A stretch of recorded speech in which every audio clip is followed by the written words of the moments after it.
Hola, ¿qué tal? Buenas noches. Bueno, muy bien, bienvenidos a la presentación del Pozo de Cimientos, una novedad de la colección Coligüe Clásica. Estamos muy contentos por la salida de este libro, que es un texto que obviamente dentro de la familia de las traducciones de Omar venimos esperando también desde hace rato en términos de su presentación física. Omar Lobos ha traducido varios textos para la colección Coligüe Clásica. Son muy recordadas sus traducciones de Dostoyevsky, justamente estamos hablando de eso antes de que esto comenzara. Y con Platonov hay en algún punto una novedad de peso dentro de lo que es el catálogo, en el sentido de que es el intento en algún punto de poner de vuelta en órbita a un autor tan importante para las letras rusas del siglo XX y tan poco conocido, con escasa circulación dentro de lo que es el castellano. El Pozo de Cimientos es una novela que dialoga con el comienzo o el desarrollo del estalinismo, pero que también muestra la fuerza, la vigencia de la literatura rusa a comienzos del siglo XX y en un momento en donde, como bien dice la contratapa que organizó el director de la colección, Mariano Smerlov, es también una metáfora acerca de la búsqueda de una sociedad nueva, o la construcción, mejor dicho, en este Pozo de Cimientos. Dicho todo esto, les voy a dejar ahora con el director de la colección, el doctor Mariano Smerlov, y también lo estarán acompañando a Omar Lobos, que es el señor muy simpático que está ahí con saco en el medio. Lo estarán acompañando Alejandro González, Julia Sarachu y Eugenio López Arriazu, quienes comentarán diferentes aspectos de esta labor de traducción. Los dejo con ellos, muchas gracias por venir.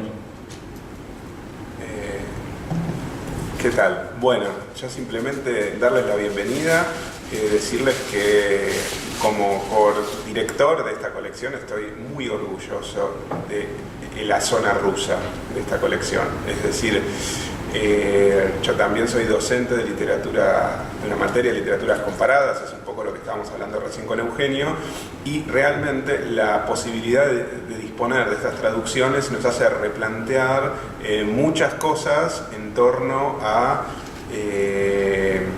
cómo se mapea la literatura, las distintas literaturas nacionales, la literatura europea del siglo XIX, la literatura europea del siglo XX. Entonces, en este sentido, para nosotros, cada vez que sale una traducción del mundo eslavo, es siempre un acontecimiento muy feliz. Nosotros venimos, la colección viene apostando al mundo eslavo, podríamos decir, desde que empezó, hace 20 años. Si no me equivoco, la primera traducción del ruso que salió fue Crimen y Castigo, también de otro traductor muy bueno, que se llamaba Omar Lobos, era el mismo pero más joven. Y realmente, bueno, una de las particularidades de la colección es explicitar desde dónde se traduce cada texto. En este sentido, al principio nosotros cuando se iniciaba la colección estaba esta idea que ahora me parece absolutamente peregrina y falsa, de una suerte de neutralidad, de traducir a una suerte de castellano neutro. Poco a poco nos fuimos dando cuenta que esa idea de neutralidad del castellano no tiene demasiado sentido. ¿Qué sería el castellano neutro? ¿Neutro para quién? ¿Neutro cómo? Y más bien lo que nos empezaba a ocurrir era que cada traductor iba de alguna forma explicitando cómo se inscribía su propia traducción en un cierto campo de discusiones, que es un poco lo que ha hecho Omar con su traducción. En este sentido, bueno, un poco el objeto de esta colección es mostrar un estado de discusión en cada texto, pero también en cada campo. Y por eso, para nosotros también es muy interesante que, digamos, tener en la colección a gente relacionada que da clases en la Cátedra de Literaturas Eslavas.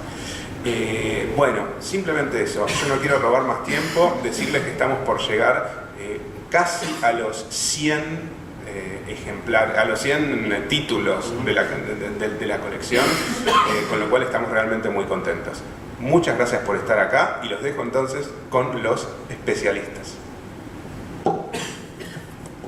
Bueno, ¿qué tal? Hola, buenas noches a todos. Yo también seré breve. Quisiera que más hablara Omar, que es el que hizo el trabajo, siguiendo una lógica proletaria, ¿no? El que habla, el que hizo, ¿sí? Que es el que más sabe. En principio yo, tomando lo que dice Mariano, celebro que 20 años después, desde la publicación o la traducción de Crimen y Castigo, todavía estemos acá, a pesar de todo lo que pasa en el país y en nuestras vidas. Estamos aquí porfiando y la colección no sabía que estaba llegando ya a los 100 títulos. Me parece es un motivo para celebrar en principio la colección que se mantiene con los vaivenes, ya digo, del país, y con ese criterio. Yo creo que es una colección que ha puesto muy alta la vara. No va a ser fácil salir a discutir con esta colección, y esto no ha sido, digamos, todo. Hay un componente de espontaneidad en esta calidad. No es que la editorial reunió a 20 traductores y les bajó consignas de trabajo y todos tenemos que seguir cierto patrón de traducción, y no es algo así tan idílico, aunque quién sabe si eso sería lo mejor.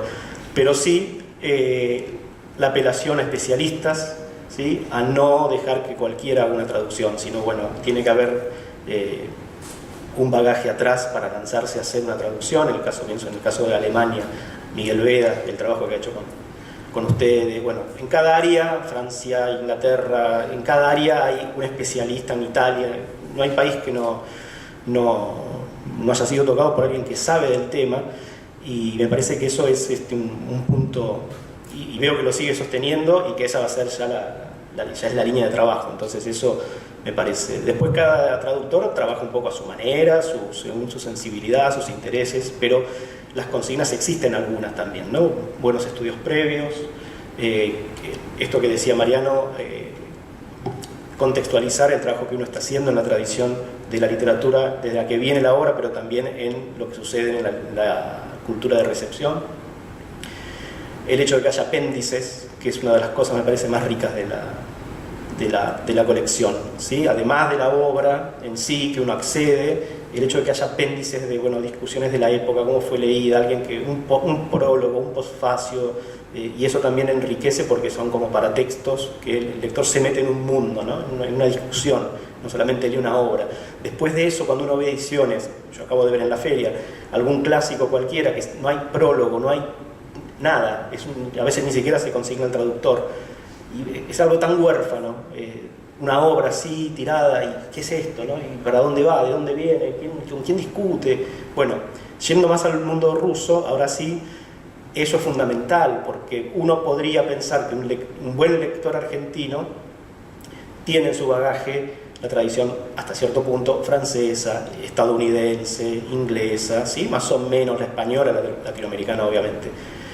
Cuando uno se aleja de ese centro cultural, esas culturas con las que más dialogó Argentina, es muy necesario reponer, porque no entendemos, ¿sí?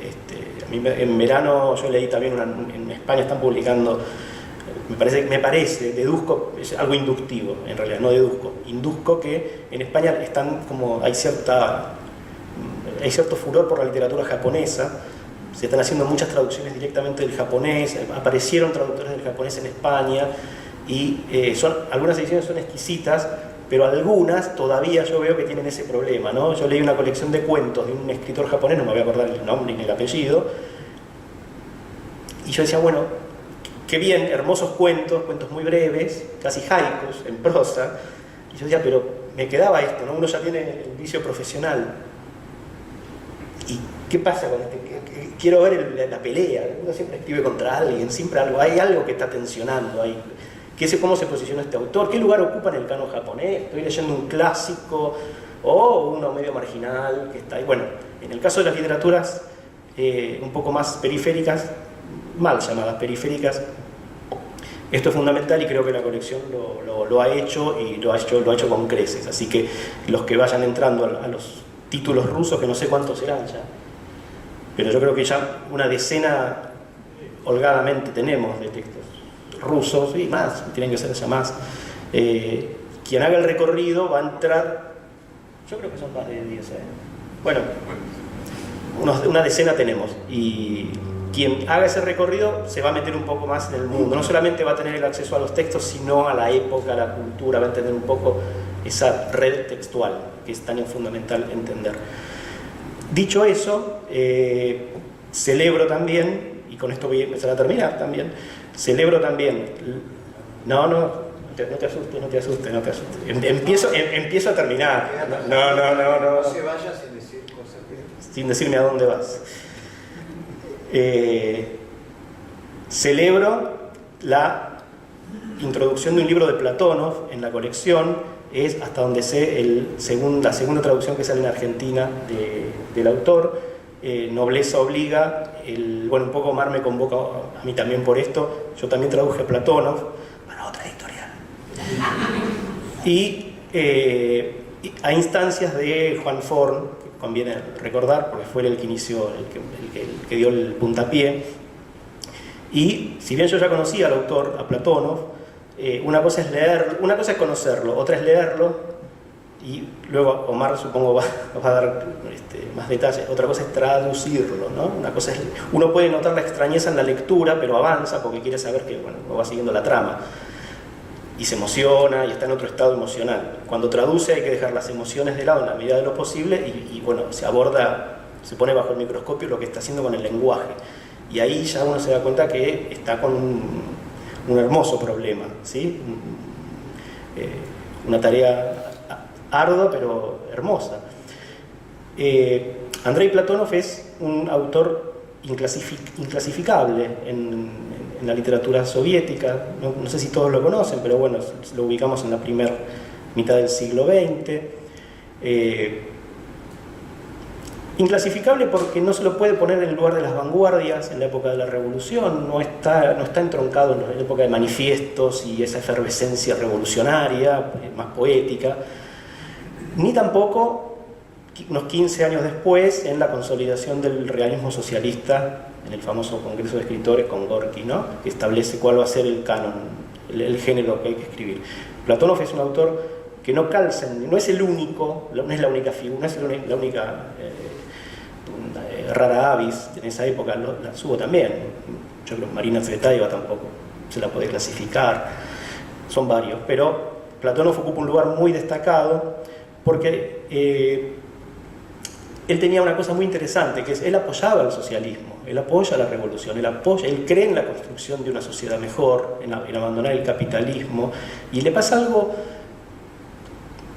maravillosamente trágico y trágicamente maravilloso, y es que, por ejemplo, cuando él publica un libro, una novela, Prop en ruso, en provecho, es muy criticada, Stalin mismo lo regaña, dicho de una manera suave, y él acepta la crítica y él mismo plantea que yo tengo que mejorar. Es cierto que yo no estoy lo suficientemente maduro para lo que la tarea revolucionaria pide, la construcción del socialismo está pidiendo. Él quiere escribir en la línea que entiende que es por donde tiene que ir la literatura, pero toma la pluma y le empieza a pasar algo totalmente distinto, y la historia que empieza a contar al mismo tiempo subvierte el supuesto cometido con el que había tomado la pluma. Y lo que crea es una prosa verdaderamente rara, extraña, única, que genera en el lector ruso un efecto muy perturbador, ¿sí? La peor, ya veremos las reseñas que se hagan del libro de esta que estamos presentando, pero lo peor que se puede decir a priori, en principio, de una traducción de Platónov es que es clara, que fluye. Ah, qué buena traducción, parece que fluye, parece que estoy... No, eso significó que Omar se fue al descenso, ¿sí? No puede ser, o sea, el traductor no entendió su tarea frente a Platónov si lo que sale en castellano es algo fluido, ameno, no ríspido, no áspero, frases que hasta el régimen preposicional no se ve modificado, altera, como de, con, no, en Platónov es así. Un ruso cuando lee Platónov es difícil, es complicado. Hay rusos que no les gusta Platónov por esta razón, produce un efecto también de choque. Y por eso me parece, uniendo con lo primero, ¿no? El hecho de que en Argentina, en el Río de la Plata, en la misma época estemos publicando Platónov, me parece que puede ser el inicio de algo muy interesante, una platonoviada rioplatense, porque es un autor que me parece a mí, esto lo venía pensando desde que Omar me invitó, pero más precisamente hoy después del mediodía, cuando es que se me venía el acto encima, es que me parece que es muy interesante la experiencia de traducción, y esto después Omar lo podrá ampliar, porque a mí me pasó con la traducción de la novela Moscú Feliz, y es que, si bien yo decía, si me hubieran dado a traducir, a mí imposible, pero digo, si a un traductor al castellano le hubieran dado a traducir, suponiendo que los textos de Plátano hubieran circulado antes de tiempo, en los años, inmediatamente después de que se escribía Platón, supongamos que en España alguien hubiera querido traducir esas novelas, ¿sí? ¿Qué diferencia de criterio de traducción, pero sobre todo, qué diferencia de estado de la lengua castellana tenemos, hubiera tenido ese español en los años 40 y tiene un rioplatense en 2020, 2021? Y si bien es cierto, una de las cosas que se señala de Plátano es la mezcla de géneros, de registros, ¿sí? Es un autor es difícil genéricamente Plátano, lingüísticamente, filosóficamente, literariamente. En Plátano hace un trabajo muy particular con los registros de la lengua de su época y, se suele plantear eso como una gran dificultad y están los fanáticos que dicen Plátano es intraducible, Plátano es por esto, es intraducible. No es intraducible y uno dice, pero uno tiene la memoria lingüística como rioplatense, ¿no? Es cierto que Plátano extraña el lenguaje, es cierto que cuando... No me acuerdo el apellido, vieron la imagen que me viene cuando yo iba traduciendo y el estado en el que yo estaba esos 2 meses que traduje Moscú Feliz, que no es una novela muy larga. ¿Cómo es esto en física, la paradoja del gato de Schrödinger? No me acuerdo del apellido. Schrödinger, gracias. Que es ese estado paradójico cuántico donde el gato está vivo y muerto al mismo tiempo, ¿sí? Con Platón me pasaba eso, ¿no? Las palabras en Platón están en ese estado cuántico de decir y no decir, ¿sí? Por un lado las palabras dicen, porque son palabras, las palabras mienten, dicen, nombran, designan, pero en Platón las palabras adquieren al mismo tiempo esa cosa cuántica, que es otra cosa, es esa palabra, dice silla, sí, pero algo pasa con esa palabra silla, está puesta en un lugar que desestructura la idea, ¿sí? Estoy dando un ejemplo banal. Pero entonces, a ver, sí, estoy entendiendo bien, pero ¿qué está pasando acá? Es como que uno está en 2 planos y, la extrañeza que tiene Platón en parte es eso. Ahora, nosotros tenemos a Juan Rulfo. En la experiencia, en la memoria lingüística castellana, tenemos Pedro Páramo. Y yo me daba cuenta que haber pasado por Pedro Páramo, no es que uno va y mira a ver como Pedro Páramo, no se trata de un nivel así. Pero uno tiene esa posibilidad. El castellano rioplatense, pasando por la América Latina, que la renovación del lenguaje literario fue en América Latina el castellano, uno siente que, pero yo tengo también mis herramientas, ¿no? Si Rulfo escribió eso, yo tengo con qué recibir a Platón, no 100%, pero a ver. Y lo estás comparando con el realismo mágico. No es con una comparación, es con un fondo lingüístico que a mí me da una herramienta que yo digo, si un español en los años 50, un madrileño, hubiera querido traducir Platón, no iba a tener en su memoria lingüística, en su memoria literaria, con qué hacer ante esto. Claro, sí. Yo digo, yo pensaba, pero a mí Juan Rulfo me ayuda, ¿sí? Nos habilita, es como, me permite descontracturar el lenguaje. Como nota al pie de página, yo también hago traducciones para el mercado español y les puedo asegurar que tengo muchos más peleas con los correctores españoles que con los correctores latinoamericanos, cuando traduzco para Chile o para Colombia o para Argentina. La rareza, la frase que rompe, la frase que estalla, en América Latina es parte de, sí, ¿por qué no? Acepto, a lo sumo hay una pregunta, ¿estás seguro de que es así? En España, no, porque en la gramática del 53 ya se estableció que después del sin embargo va la coma. Y tengo esas peleas que son decir, ¿qué estoy haciendo? ¿Por qué tengo que estar discutiendo esto? Porque no leyeron a Rulfo.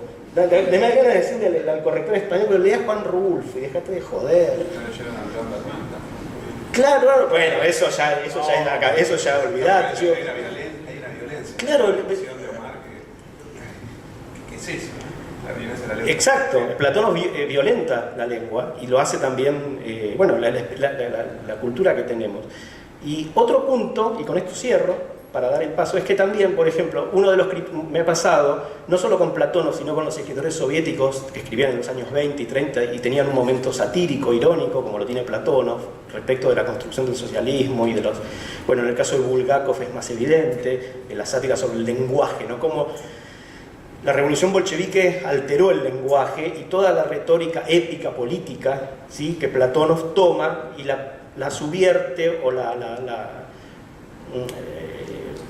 invierte en sus obras para generar efectos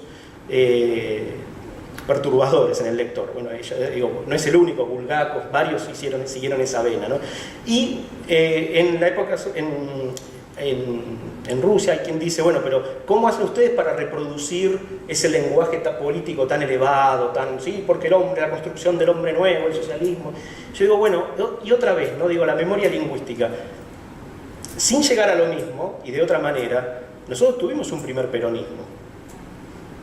Basta con ver un par de episodios del noticiero Sucesos Argentinos. El 6 de mayo, en la Feria del Libro de Buenos Aires, insignes traductores de la literatura rusa se reunieron para presentar el libro de Andrei Platonov. ¿Sí? A lo largo de una hora, vertieron ideas magníficas sobre... Yo tengo ese fondo, yo tengo ese registro, ¿no?, una vez más, la rusística argentina, dejando ver parado de la patria. ¿Sí? Digo, otra vez, cuando tanto Platón como algún escritor ruso juega con eso, yo digo, yo tengo la memoria de eso. No me hablaban de Lenin y de la revolución, me hablaban de Perón, pero tengo ese registro épico y me da herramientas para ironizar, para satirizarlo. Dónde meter una frase así, donde después pasa algo que es como decía Juan Ford, ¿no?, en una charla que tuve con él. Platón te pone la alfombra, vas por eso y te la saca. Cuando vas caminando te la saca y te caes, ¿sí? Así que bueno, espero que Omar amplíe hoy o en algún escrito esta cuestión, con qué se encontró al traducir a Platón. Eso es un poco lo que yo quería decir. No quería caer en esta cosa llorosa, el lloriqueo del traductor, de es intraducible, las cosas que uno se encuentra, qué difícil. Decir, bueno, sí, pero a ver, hay estados de lengua, hay memorias, y yo creo que hay herramientas desde el Río de la Plata, desde América Latina, en esta época que habilitan, ¿sí? Habilitan, con Rulfo atrás, con el lenguaje peronista atrás, tenemos cómo llegar a estos textos. Es todo, gracias.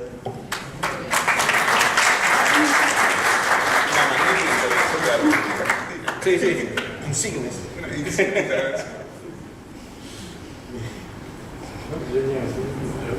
Hola, buenas noches. Bueno, ahí se escucha bien. Bueno, muchas gracias antes que nada a Mariano, a Coligüe y a Omar por la invitación. Bueno, algunos temas van a recurrir, me parece acá, estoy muy cerca, ¿no? ¿Ahí se escucha bien? Bien. Algunos temas van a recurrir porque son el problema que tiene que abordar Omar y por otro lado, bueno, recordad que tenemos dos presentaciones, en realidad, por un lado la novela y por otro lado la traducción. Tenemos acá el traductor, el autor no está y bueno, tenemos que presentar El Pozo de los Cimientos y la traducción que hizo Omar del Pozo de los Cimientos. Agarrando la posta de Alejandro, voy a seguir un poquito con el tema de la lengua, que sería, entrando en la novela, el problema que tiene que abordar Omar después. Brodsky tiene un articulito, Joseph Brodsky, el poeta ruso, exiliado, es muy breve pero muy rico, muy jugoso, sobre precisamente el Pozo de los Cimientos. Y la primera idea es que Platónov va a poner en el lenguaje un paraíso, ¿no? El paraíso como la utopía socialista, que sabemos que además él adhería, pero dice, pero ese paraíso, como todo paraíso, es un callejón sin salida, y como callejón sin salida produce violencias, y al mismo tiempo una gran libertad. La libertad, dice, la existencia en el callejón sin salida no está limitada por nada. Y si uno puede imaginar que incluso allí determina la conciencia y genera su propia psicología, entonces esta psicología se expresa principalmente en el lenguaje. Y la primera víctima, dice, es precisamente la gramática.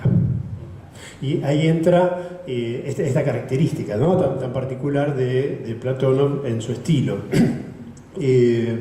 Brodsky lo define como un lenguaje surrealista, entendiendo surrealismo en un sentido amplio, que no sería el surrealismo individualista de Occidente, sino un surrealismo que en el caso de Platón es de masas, es colectivo y abreva de lo que Brodsky llama el primer surrealismo, que sería el lenguaje de los cuentos folclóricos, ¿no?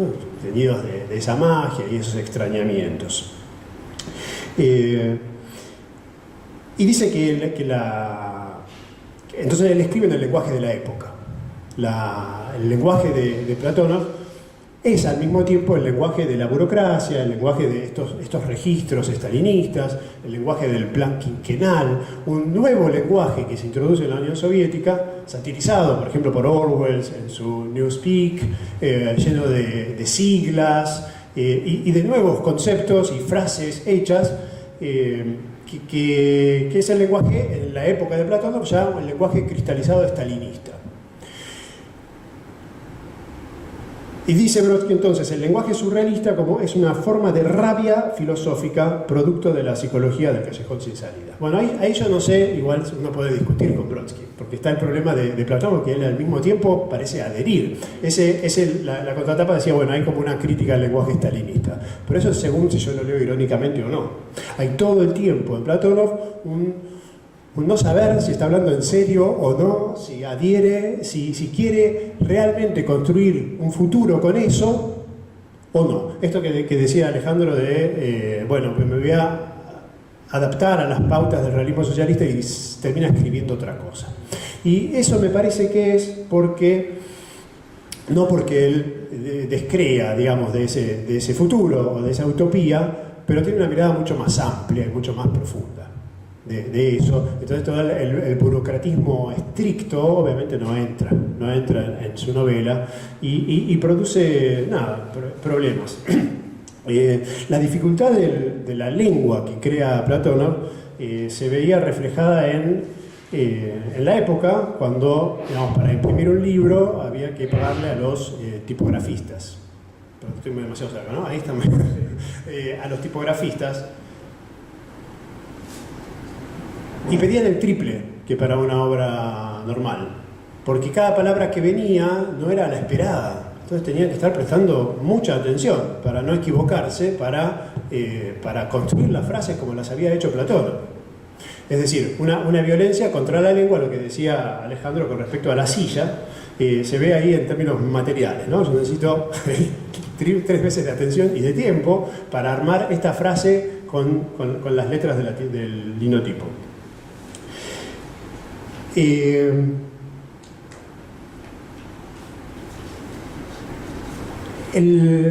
Hay otros críticos ven en este lenguaje al mismo tiempo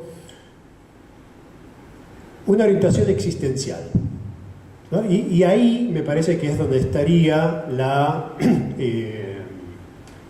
la visión más amplia de Platón con respecto a lo que estaba aconteciendo en la Unión Soviética. Él es revolucionario, pero en todo caso la circunstancia política local del momento, de tal año, es una circunstancia que él la trabaja en términos ya filosóficos, ya existenciales, apuntando a otra cosa.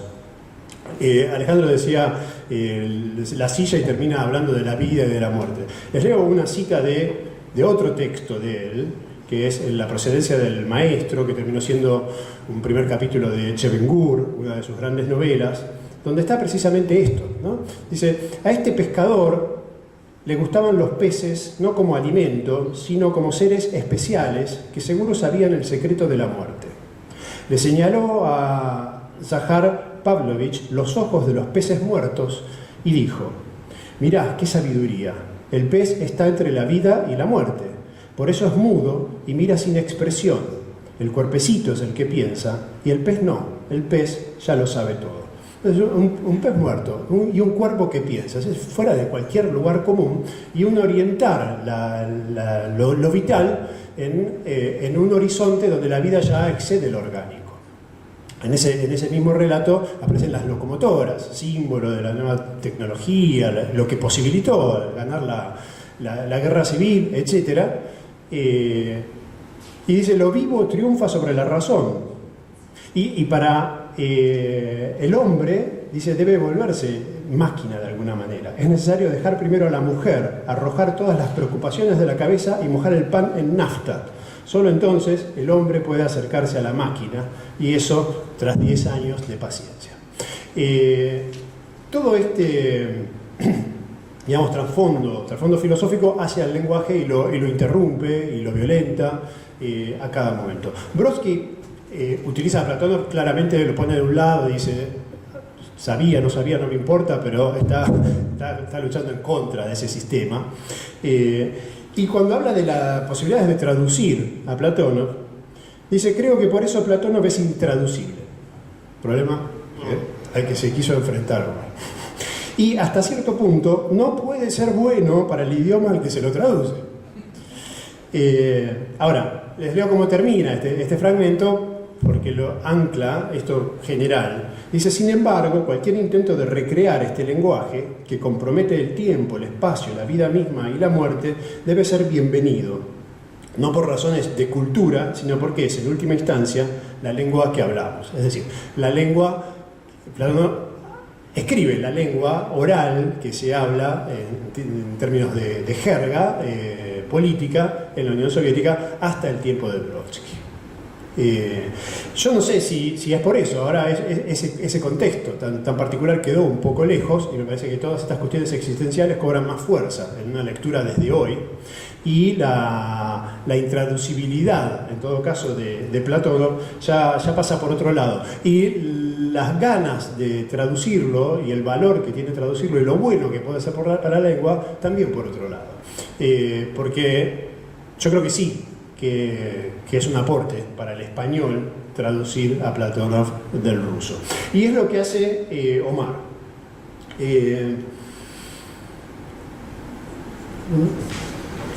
Les leo, antes de comentar, cómo empieza la traducción de Omar, sin pensar en el ruso, pero para que ustedes vean de qué se trata esto que estamos hablando. El día de su 30º aniversario de vida personal, dieron a Boyev la cuenta de la empresita mecánica donde ganaba los medios para su subsistencia. ¿Qué es una vida personal? Todas las vidas son personales. Pareciera ser una redundancia, se equivocó, está descuidado, Platón está usando palabras de más. Sin embargo, esto ya en una frase medio larga, medio burocrática, con todas palabras que no serían las que usamos, empieza a sonar de otra manera. En la papeleta de despido le escribieron que es separado de la producción por causa del aumento en él del debilitamiento y la pensatividad en medio del general ritmo del trabajo. O sea, se colgaba, diríamos nosotros, pero lo dice de una manera que ya me introduce un mundo ahí en este personaje que es un obrero, además una persona común, las antípodas de un intelectual, etcétera, pero que sin embargo tiene un anhelo y una utopía. Y es un filósofo en algún punto.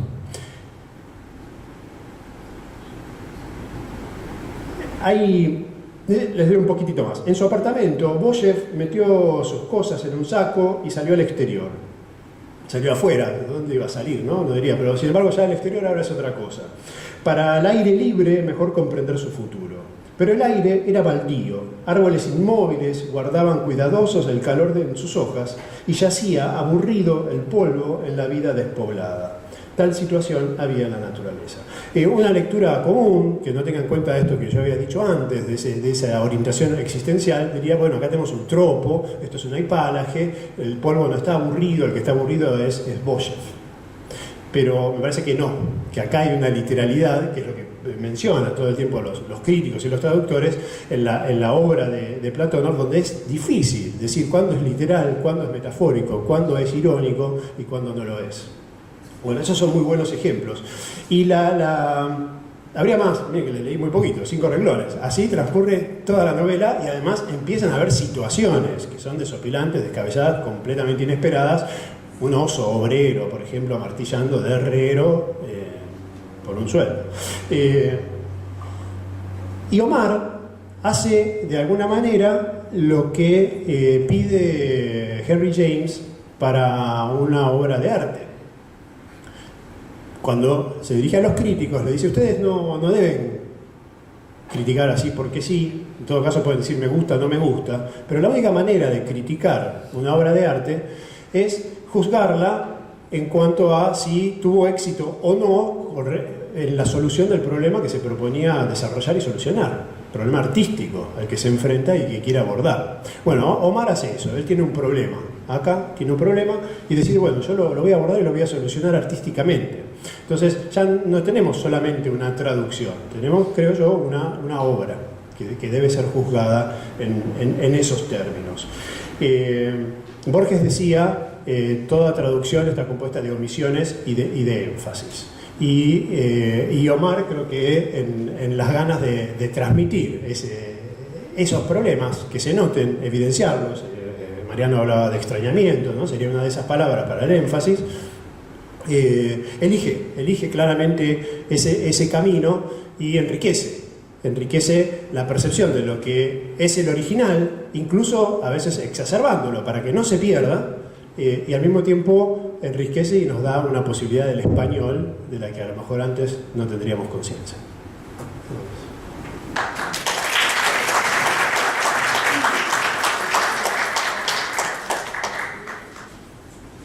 Hola. Bueno, si cuando leemos el libro si cuando leemos Platón no estamos seguros si su defensa del socialismo va en serio o si lo dice en joda, bueno, yo me lo tomé en serio. Es decir, leí la obra y me pareció que lo decía en serio y que él cree en eso realmente, y traté de entender cuál es su concepto, su idea filosófica. Ya dijeron todos que hay mucho contenido filosófico en la obra de él, y bueno, eso es lo que traté de entender, de a ver qué es lo que él quiere decir con su obra. Bueno, es un pozo de cimientos, o sea, se trata de un grupo de obreros que trabajan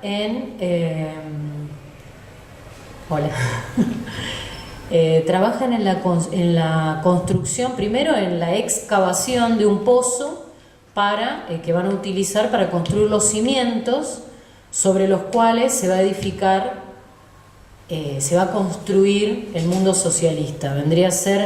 Es como un momento el que refleja o el que problematiza la obra, es el momento post-revolucionario, o sea, después de la revolución viene la construcción del socialismo.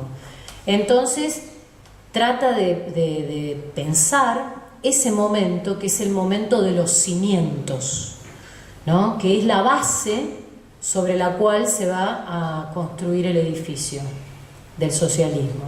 Entonces él define qué es el socialismo, qué es lo que se va a construir, y en esta tarea este es un grupo de obreros que empiezan a trabajar, se van sumando personas, se van sumando los científicos, los intelectuales, los niños, hombres y mujeres, los campesinos, los pequeños propietarios que hasta ese momento rechazaban el socialismo porque estaban muy apegados a sus posesiones materiales, aunque sean pequeñas.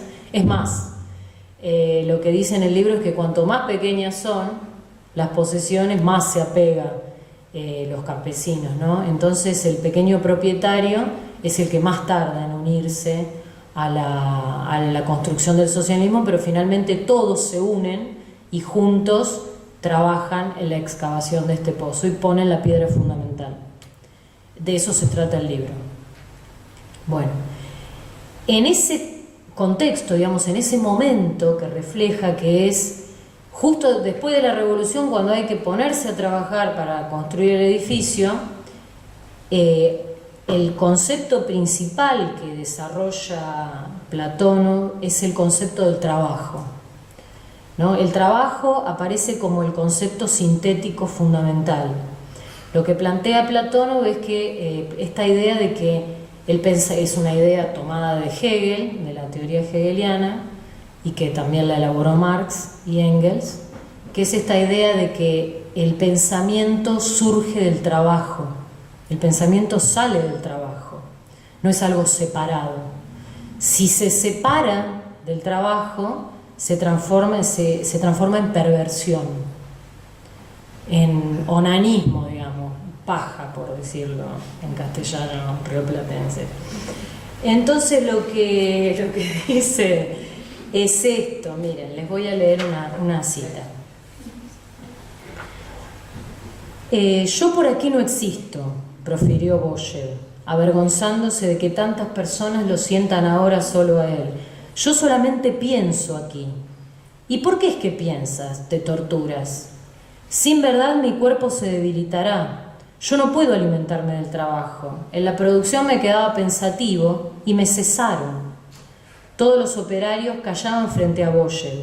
Sus rostros eran indiferentes y aburridos. Un raro pensamiento, fatigado de antemano, iluminaba sus ojos pacientes. ¿Y qué es tu verdad?, dijo el que había hablado antes. No trabajas, no vivencias la materia de la existencia. ¿De dónde vas a recordar un pensamiento? ¿Y para qué quieres la verdad?, preguntó otra persona, despegando los labios herrumbrados de no decir palabra.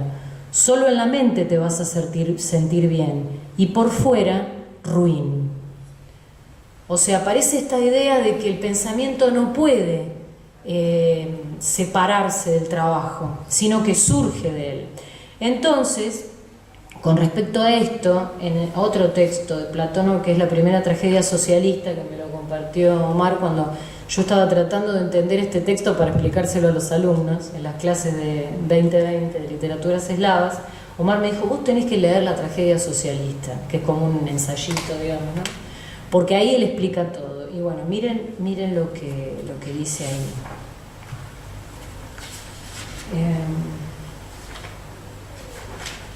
Acá está. La cita es un poquito, no es muy extensa, pero es importante para entender lo que él quiere decir, y es entretenido además. La técnica, empezada alguna vez como autodefensa de los esclavos y luego tomada por la clase obrera contra la explotación mortal, tiene aún hoy el carácter de ser un medio para la lucha de clases. O sea, el trabajo emancipó a los esclavos, fue lo que les permitió desarrollar un pensamiento y emanciparse. Pero ahora en la URSS adquiere ya otra cualidad y determinación. La clase obrera, que pasó un siglo entero en trabajos con la ruda materia de la naturaleza, ha adquirido tal potencial técnico creador que, al ser ennoblecido por el socialismo, creó una técnica capaz, en el curso de 2 o 3 décadas, de convertir la clase en la razón de la naturaleza, con poder absoluto a escalas prácticas. O sea, ese trabajo que el hombre desarrolló lo llevó a tener el control de la naturaleza, ¿no? Primero lo ayudó a emanciparse al esclavo, pero después le permitió desarrollar una técnica capaz de dominar la naturaleza completamente. Pero el propio hombre cambia más lento de lo que cambia el mundo. Justamente aquí está el centro de la tragedia.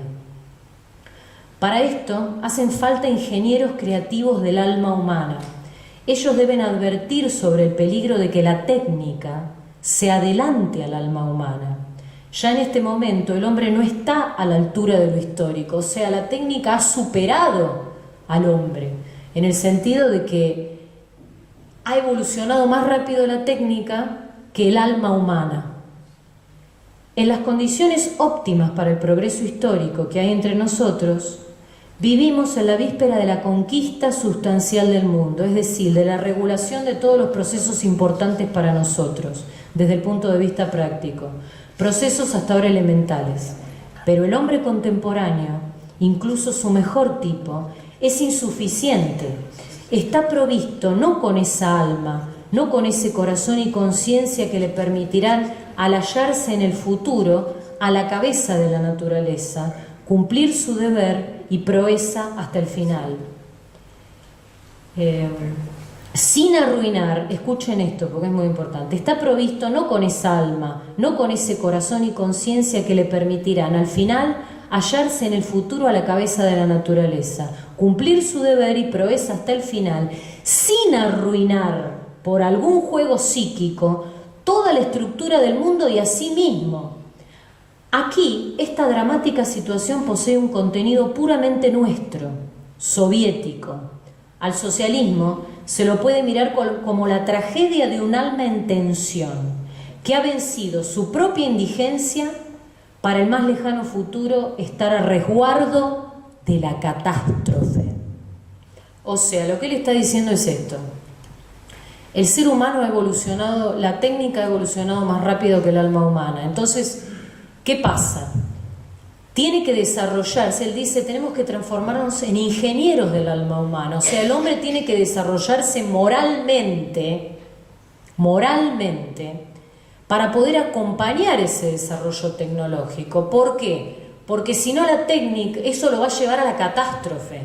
O sea, tener un control de la naturaleza sin tener una capacidad moral acorde, el hombre no va a poder dirigir el mundo, sino que va a perecer, digamos, eso lo va a llevar a la catástrofe. Esto lo pone para mí a Platón en una vanguardia total, porque es un tema que nos compete en este momento, o sea, es el tema contemporáneo más importante del mundo contemporáneo, que es el problema de cómo la técnica ha superado al alma humana. Entonces, lo que él cree es que el socialismo,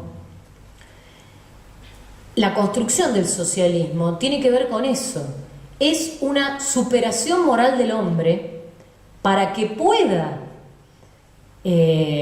para resguardarse de la catástrofe. O sea, él piensa que el mundo occidental se va a hundir y que el socialismo le va a permitir al hombre preservarse. ¿Pero por qué? ¿En qué sentido? En este sentido. Él cree que una evolución moral del hombre tiene que ver con la superación del goce, de la relación con el mundo a través del goce. O sea, lo que él cree es esto, él cree que si el mundo se relaciona, si la gente se relaciona con el mundo a través del goce, habiendo logrado el hombre el control de la naturaleza, se va a entregar a un goce ilimitado y eso lo va a llevar a la autodestrucción, porque nadie puede gozar perpetuamente. Digamos, un goce perpetuo sería inyectarse heroína, ¿no?, permanentemente. Bueno, entonces el control de... Ponele. O me acuerdo de una película que se llama La Gran Comilona, no sé si la vieron, de un grupo de amigos que se juntan a morir comiendo. Bueno, el goce, y revientan todos. El goce, bueno, pero es a reventar. No sé, no lo quiero juzgar, digamos, moralmente, pero es a morir. Bueno, lo que Platón nos dice es, a través del socialismo, nosotros tenemos que enseñarle al hombre a superar el goce y a amar el deber. Amar el deber. Si el hombre logra superar su relación con el mundo a través del goce y logra entender el sacrificio, es un concepto religioso el que tiene, ¿no? Porque gozar en el deber es el martirio, ¿o no? El goce en el deber es el martirio, es Cristo, ¿no? O sea, es gozar haciendo lo que corresponde, aún en contra de mi propio interés, a pesar de que se vaya mi vida en eso. Entonces bueno, eso es lo que él cree, que hay que las maneras de superar cree que esa es la función del socialismo, ¿no? Y bueno, sabemos que no lo pudieron lograr. Y bueno, ¿qué más quería decir? Bueno, él piensa varias etapas, él a través de simbolismos plantea las diferentes etapas en la evolución del socialismo, a través de dos personajes simbólicos que aparecen, que es la madre, la hija. Y primero aparece una madre que se llama Julia, que está enferma. Es una representación de la Revolución Francesa. Esto yo ya lo vi en otra obra de la literatura rusa anterior que se llama ¿Qué hacer?, de Chernyshevsky. El personaje Julia representa la Revolución Francesa porque en una obra de Rousseau, la nueva Eloísa, el personaje se llama Julia, Julie, en francés. Y bueno, es como una representación de la nueva mujer de la Revolución Francesa, de la nueva moral, que es la de la Revolución. Entonces está enferma Julia, y la hija, que es la niña Urs, le dice él, que es Nastia. Bueno, cuando muere la madre, los obreros la adoptan a Nastia. Luego Nastia enferma y muere.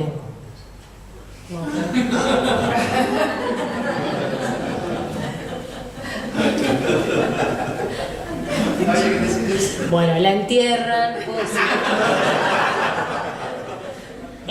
Justamente esa va a ser la piedra fundacional de la construcción del edificio. No es una novela de argumento. No, hay que, o sea, es poesía en prosa. Eso es al comienzo. Bueno, ya está, no digo más nada, es suficiente. Pero después resucita, entonces empezamos a mentir, así igual terminan leyéndolo, porque no saben qué es verdad y qué es mentira. ¿Sí? No, de todas maneras no es una novela, como toda la obra de Platón, no es una novela donde sucedan cosas en términos argumentales, no hay argumentos, ni conflictos como nosotros pensamos la narrativa occidental, conflictos de tipo burgués o conflictos personales. No, la cosa va absolutamente por otro lado. La entrada de esa señora es un aviso de que en cualquier momento nos van a sacar de aquí. ¿Sí? Bueno, brevemente. Primero, yo quería decir muchas cosas. Primero, que a mí me da una gran felicidad estar acá rodeado con mis compañeros, mis amigos. Nosotros tenemos una gran suerte. Estuvimos hablando de la rusística o de la eslavística en nuestro país, y nosotros tenemos la dicha de que hemos hecho este camino y lo estamos haciendo colectivamente.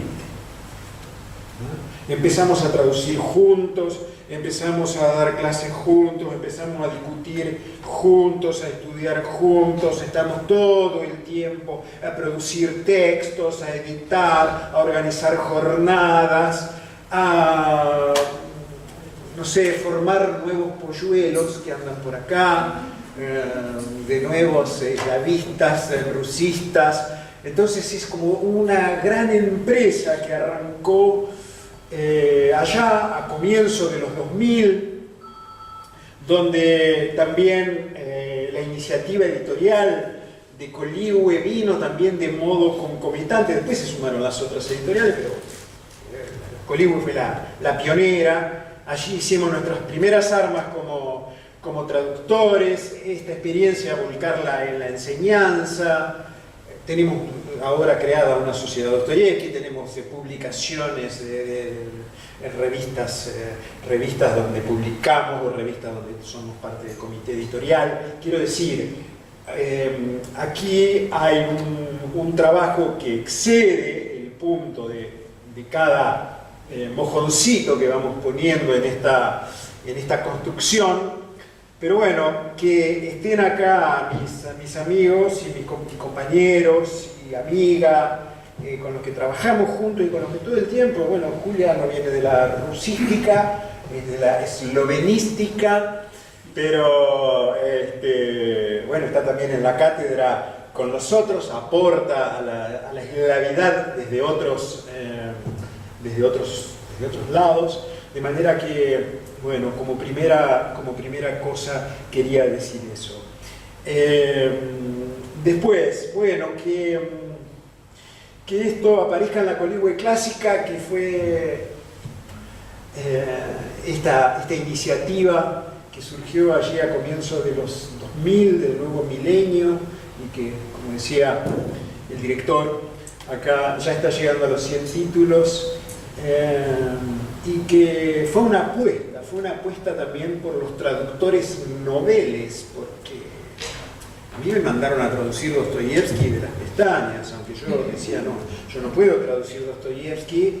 Bueno, me forzaron, me obligaron a traducir Dostoyevsky, y yo agradezco mucho, ¿no es cierto?, que me hayan forzado de esa manera, porque si no, tal vez no me habría atrevido. En este agradecimiento va también el hecho de que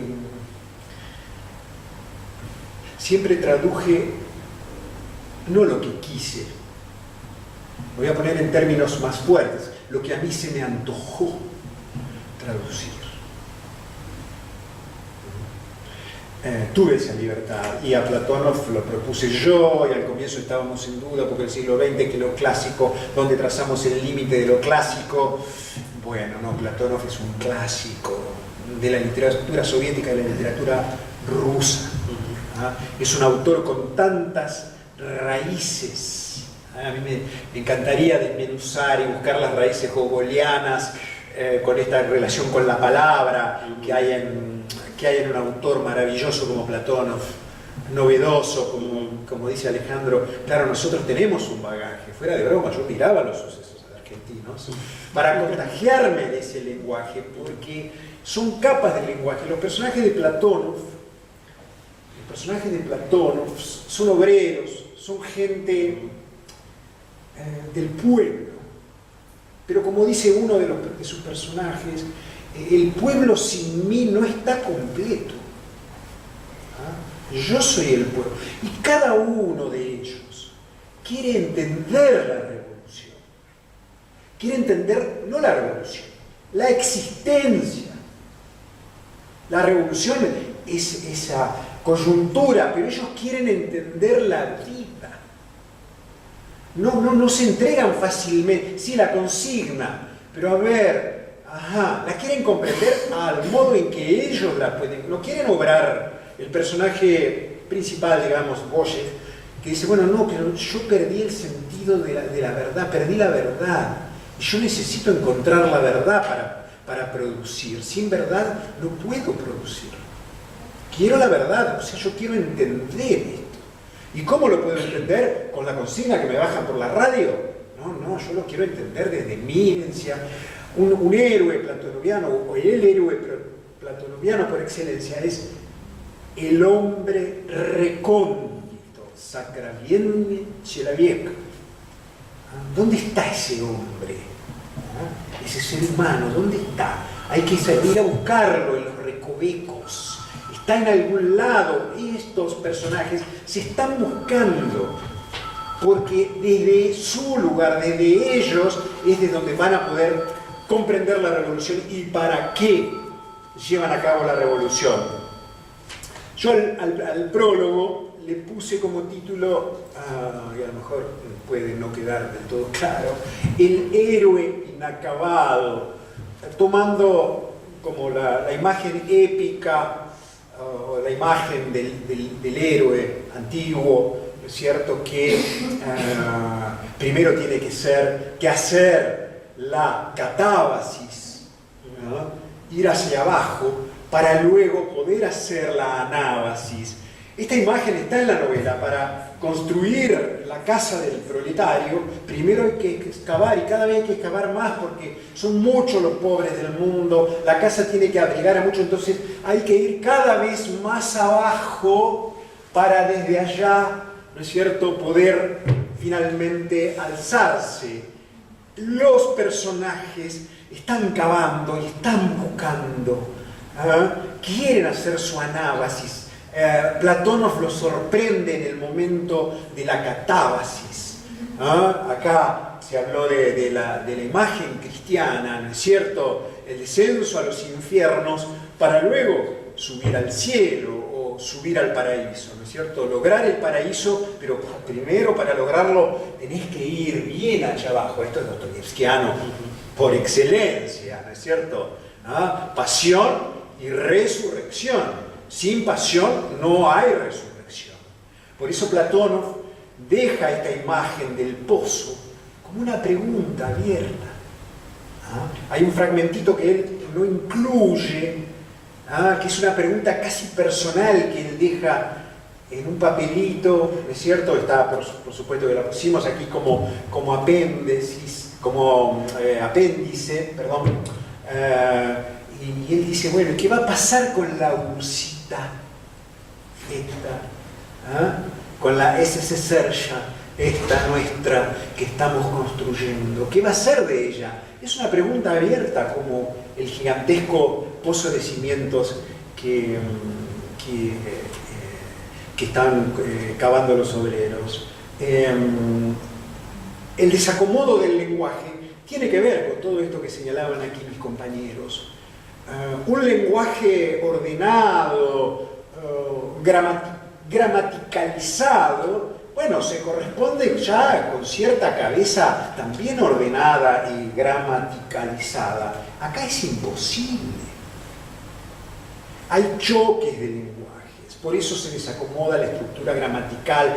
Las palabras tratan de llenarse de un sentido que a lo mejor no era el viejo y ni siquiera tampoco es el nuevo, no es el nuevo por lo menos que se baja desde el aparato del Estado. No, yo quiero entender qué es esta palabra. Por eso pierde el suelo bajo sus pies. Y este fragmento que leía Julia recién de este artículo, La tragedia socialista, algo que se desprende, dice, guay, si todos estos progresos los hereda una sociedad indigna. No, esa es la gran preocupación, ¿no es cierto?, de alguien como Platón. Yo quería empezar hablando de otra cosa, pero voy a terminar hablando de eso. Yo quería empezar hablando del escritor, del hombre Andrei Platónov. Fue un hombre entrañable, un hombre modesto, un hombre que tuvo una vida, vivió 50 años, una vida en un momento muy complejo,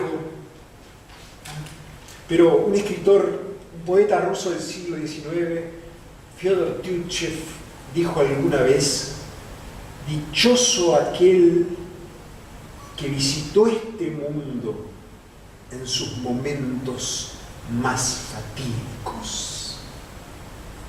Блажен, кто посетил сей мир в его минуты роковые.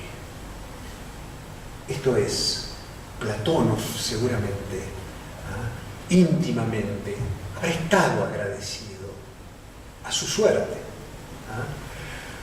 Platón fue un hombre que de algún modo fue mentor de Hemingway. A Hemingway le preguntan, ¿a usted qué escritor lo ha influido?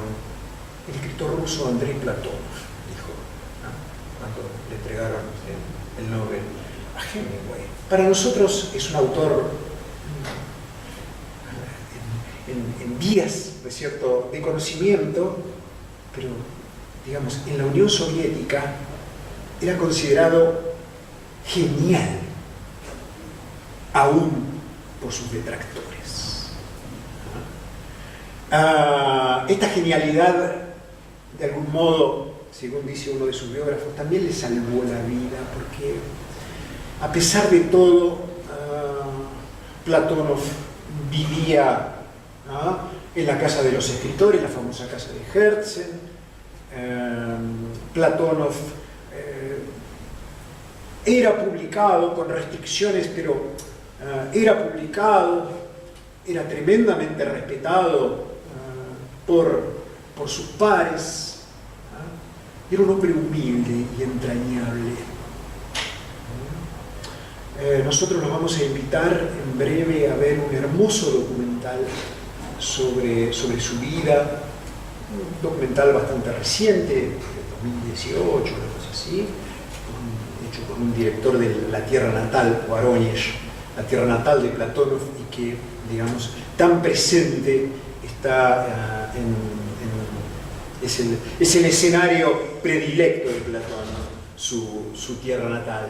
Y el mundo que él conoció es el mundo de los obreros y los que realizaban trabajo de mejoramiento de tierras, ¿no es cierto?, en los primeros años de la Unión Soviética, que es cuando él se desempeña profesionalmente como ingeniero. De manera que, bueno, el estudio introductorio es circunstanciado.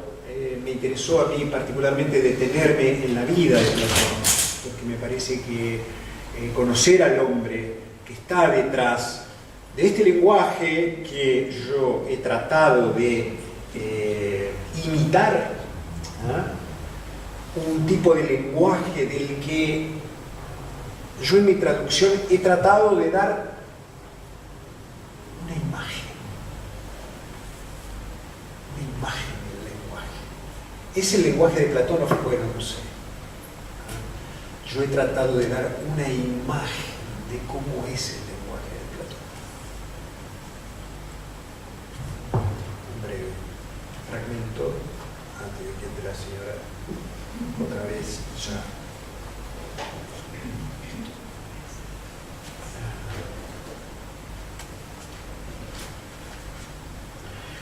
Prushevsky se sentó en un banquito junto a la oficina. Así se sentaba él otrora junto a la casa de su padre. Los atardeceres de verano no habían cambiado desde entonces y a él lo complacía sentarse a observar los que pasaban. Algunos le gustaban y lamentaba que no toda la gente se conocieran entre sí. Un solo sentimiento estaba vivo y triste en él hasta esta hora. Alguna vez, en un igual atardecer, delante de la casa de su infancia había pasado una muchacha. Y él no podía recordar ni su rostro ni el año de ese hecho. Mas desde entonces se fijaba en todos los rostros femeninos y no había uno en que pudiera reconocer a aquella que, desaparecida, seguía siendo su única amiga y tan cerca pasó sin detenerse. En Platón lo que manda es la prosodia del lenguaje. Lo que manda es la música de las frases. No va a leerlo en ruso, es todo melodía, todo es melodía. No. Entonces por ahí el corrector decía, no, pero acá falta una, sí, no puedo poner la preposición porque me sobra una sílaba. Me sobra una sílaba, pero ¿cómo te sobra si esta es prosa? Sí, pero, es una prosa oralizada y tironeada, ¿no es cierto?, hacia la prosodia. Por eso también la rareza o la dificultad de las imágenes, bueno, también completa, ¿no es cierto?, ese componente, ¿no es cierto?, esencialmente poético que tiene el Pozo de Cimientos. Yo quería dejarle el título original en ruso porque el título original, Kotlovan, pero me dejó Mariano. ¿Por qué quería dejar el título? Porque el Kotlovan es el pozo, en ruso el pozo que se hace para los edificios. Nosotros no tenemos un análogo que simplemente sea el pozo para los edificios, ¿no es cierto? Entonces hay que hacer un vericueto. Salió hace poco en España una traducción titulada La Zanja. Bueno, pues la zanja, es una zanja. ¿Qué hace ahí para dar una zanja? La edición, la traducción de hace inconseguible se llamaba La Excavación. Está bien, pero la excavación, y está bien, podés excavar para encontrar un hueso, no sé, un perro excava, ¿no? Este es un tipo, y yo digo, mirá, la gran novela de Platón se llama Chevengur. No lo podés traducir porque es el nombre de una ciudad, Chevengur. Otra obra muy famosa de él se llama Can. No la podés traducir porque es un término turcomano. Otra obra de él se llama Takir. No lo podés traducir porque también es de una lengua, es un tipo de accidente geográfico en Asia Central. Digo, bueno, Kotlovan habría sonado en el medio de todos esos títulos intraducibles de Platón. Y digo, quizás habría contribuido a inquietarnos más y a restituirle como esa esencia ominosa que tiene el propio nombre. ¿Qué es esto? ¿De qué estamos hablando? ¿Qué es el cotlobano? ¿Para qué se está haciendo un cotlobano?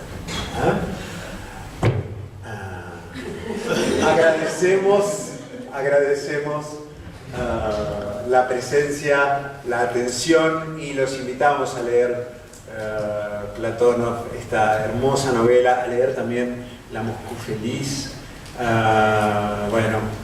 estos aportes a la incipiente platonovística argentina que estamos haciendo. Gracias nuevamente, queridos.